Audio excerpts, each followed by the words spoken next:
Sobat Viral, mungkin kita semua mengenal Pendeta Gideon Simanjuntak, salah satu pendeta terkenal yang melayani di Gereja Tiberias Indonesia yang pada bulan April 2024 lalu memutuskan untuk keluar dari Tiberias dan mendirikan pelayanan sendiri yang dinamakan Kerinduanku Church.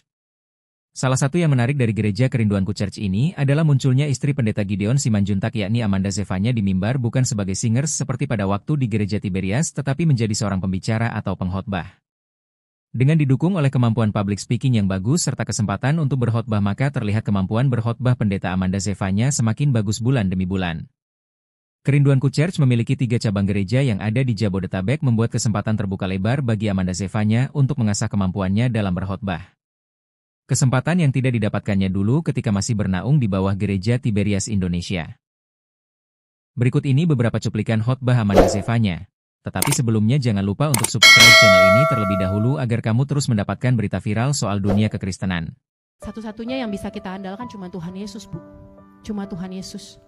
Orang yang pandang ke sekeliling, yang minta bantuan, minta pertolongan, mengandalkan saudara, mengandalkan orang lain deh pokoknya. Bahkan mungkin secara ekstrim saya akan bilang mengandalkan suami, mengandalkan anak.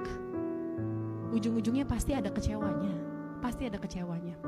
Pasti ada titik di mana dia mungkin gak bisa tolong kita. Pasti ada titik mereka punya kesibukan.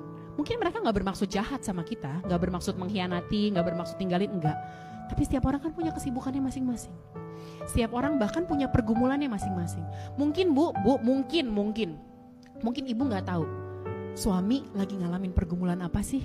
Apa sih yang ada dalam pikiran dia? Ya mungkin dia gak bisa share sama kita. Bukan karena dia gak sayang sama kita, tapi mungkin itu hanya tentang diri dan dirinya dengan imannya. Sama seperti ibu-ibu juga gitu kan. Ada kalanya kita ada masalah yang kita gak bisa share juga sama suami, benar gak? Ada hal-hal yang kita gak bisa share sama anak. Ada hal yang kita gak bisa share bahkan sama sahabat terdekat kita sekalipun. Kita melihat ke sekeliling, ujungnya pasti kecewa. Pasti kecewa. Pasti kecewa. Selama masih darah dan daging, selama masih napak bumi nih, orang-orang masih napak bumi,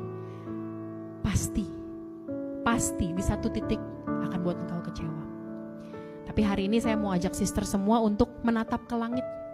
Seperti Stefanus yang dalam tekanan, dia dapat pertentangan dari tadi saya bilang orang-orang kuat, orang-orang tinggi, petinggi-petinggi, mahkamah agama, para imam-imam kepala, imam-imam besar. Di ujung hidupnya ketika dia tahu dia orang-orang udah bangkit amarahnya terhadap dia, yang dia lakukan adalah menatap ke langit.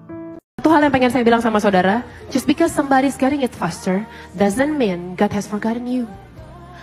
Hanya karena ada orang lain yang mendapatkan mujizatnya lebih cepat, bukan berarti Tuhan lupa sama kamu. Bukan berarti Tuhan lupa sama kamu. Mazmur 73 ayat yang kedua.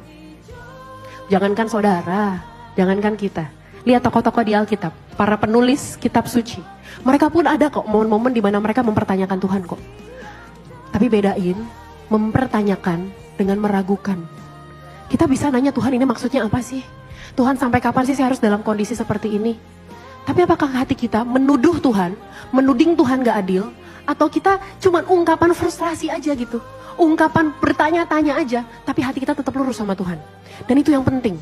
Kita boleh bertanya, tapi hati kita jangan pernah meragukan Tuhan. Bagaimana Sobat Viral Kristen? Bagaimana penilaianmu mengenai khotbah istri Pendeta Gideon ini? Share pendapatmu di kolom komentar ya.